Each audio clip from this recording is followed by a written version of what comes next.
apologies, it's not an on-the-ground thing, but there was this major technical resistance at $50,000, and it just went straight through, is because of that trade flow here. What the Chinese are doing, they're spending quite a lot of money buying imported iron ore, substituting their domestic iron ore with imported iron ore. And at the time they started, freight rates and demurrage rates, demurrage is how much you pay the ship for it to wait in a port, were cheap. And so when you don't have the logistics to import all that iron ore, you just let it wait on the Cape-sized vessels outside China because you're not paying too much money. But eventually what happens is that that congestion reduces the supply. And Dr. Lemke showed us a very nice picture of Newcastle. I think between Newcastle, Dalrymple Bay, and all the East Coast Australian ports, we had at some stage close to 200 or 250 altogether, right? Ships just waiting for coal to be carried mainly to China, but around the world. So anyway, this is one of the reasons why we're seeing this bull run right now, is because we have all these capes caught up in congestion in China, and we also have, which is filtering down onto the smaller sizes. What tends to happen then is the capes explode.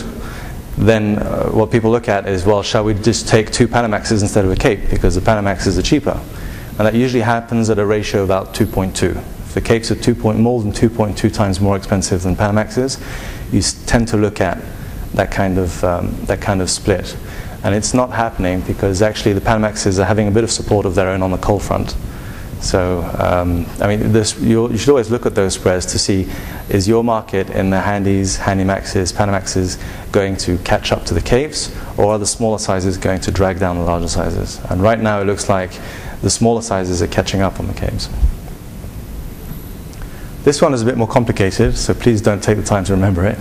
But the big ones, Australian coal, Indonesian coal. We're sitting here in Indonesia. It's one of the biggest coal exporters in the world. And actually Indonesia, hats off to them, because we're here, so we might as well say something very nice about Indonesia. It's a lovely place. But they actually managed to export double the usual amount of coal in 1 month. I think they went from something like 12 million tons to, it was close to even 30 million tons, I think, or 25 million tons in 1 month when the world needed coal. So I don't know how they do it, but Indonesian logistics, hats off, great stuff.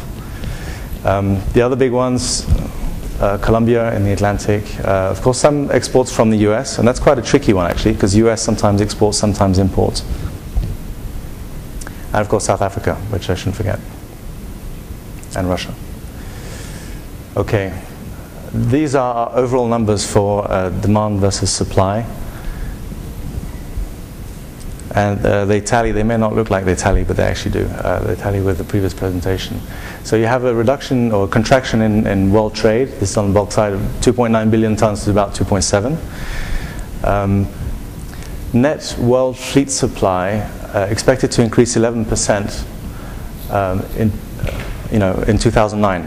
Up from 27 million tons in 2008. That's including slippage in the deliveries.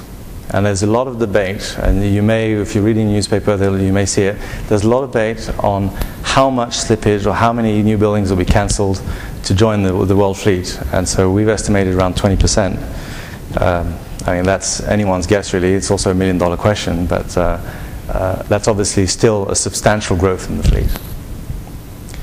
Congestion, I mentioned it before.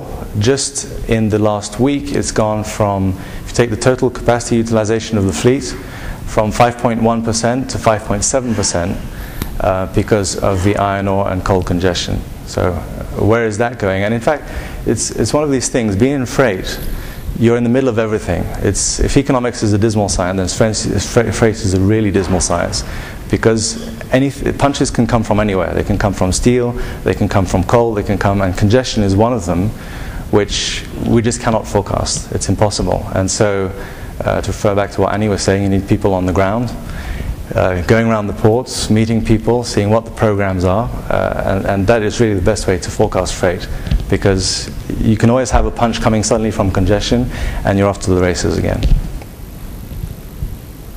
It's just a breakdown by commodity. You should have a copy of it in your handout. Okay, so just to go generally what we see for the near future,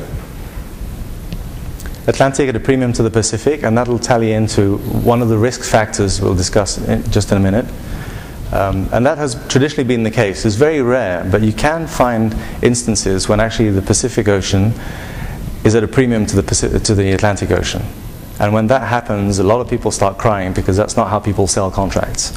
You always sell it assuming that the Pacific is going to underperform the Atlantic. It also means that from a grain perspective, if you are shipping out of the Atlantic, say if you're shipping out of the US, or you're buying from the US, if you have the optionality of shipping out of the West Coast, which obviously is in the Pacific, or out of the Gulf, which is impacted by the Atlantic, then that optionality is quite convenient because then you can play between the different oceans. And the difference between those oceans will probably justify you railing your commodity up to the West Coast. As far as I know, the West Coast is pretty much exports at capacity anyway, right? But the slots that are there are actually very useful in terms of if you can play with that freight. I'll give you an example of that as well in a minute. Again, I hope everyone agrees with me, but volatility, we've talked about it a lot. Volatility in just about everything. And if we have a W-shaped recovery, then yes, lots of volatility. And in fact, we're seeing it, just to give you a statistic, from the height of the Capes, at the Cape Index, at $225,000, I think it was, before the crash, we went all the way down to, who can tell me? How low did we go on the Cape Index? 20? Less. How much, Dado? $2,000 a day. So what's that in percentage? Pretty much 100%. It's 98 or 99%. And now, if you look at that, and then the recovery of the Capes, where we stand today at 56,000, and yesterday I was thinking about the presentation, we were at 50, and it's gone up more than 10% in one day, so hey, volatility. That's a 25-fold increase in the rates that you're paying Capes since the lows, so volatility. And again, this is all driven by the world economy. So look out for the world economy, look out for the steel industry. If you have a W-shaped recovery, then a lot of volatility on the way. Right, just want to go through a few very basic physical examples of freight, if you will. And if it's too basic, I do apologize. These are two examples of how we calculate freight. So one is from the west coast of the USA into Taiwan, and the Taiwan question is coming up, so I hope you're ready for it. And the other one is from New Orleans. Now, you see here you have on the hire, which is again how much you pay the ship every day for it to be at your disposal, you typically have a premium, and this is outdated of course, $15,000 say in the Pacific, 25 in the Atlantic. And the length of the voyage, the duration of the voyage is also much longer. You have, I think I mentioned it somewhere here, there were 51 days and 64 days. But typically in the Atlantic, you take a ship from the European coast, say Rotterdam, Amsterdam, or maybe down, further down, or Germany, ballast it up to the New Orleans, load your cargo in the Gulf, and then sail all the way around into the Far East. Whereas in the Pacific, you take delivery in China, North China, Japan, Korea, ballast it up, which is actually, it's about the same duration up to the west coast of USA, but on the way down it's obviously much shorter. Your bunker fuel, that's what you use to burn in the main engine. I think it's a refuse product from the oil industry, which they decided to cart onto ships and make us burn it. So we'll obviously burn some of that, burn a lot more on the Atlantic route as it's longer, you're sailing for longer. Port costs, total voyage cost, so you come to your freight rate. And I think this just gives you a very brief, basic recap of what can impact your costs. To come back on some of these, higher, I made a few calculations here. So yesterday the Capes went up close to $6,000. Changes in $1,000 are really nothing in the freight market. So if you take $1,000 change in higher on a Pacific route, that has an impact of 75 cents a ton here on the Pacific route.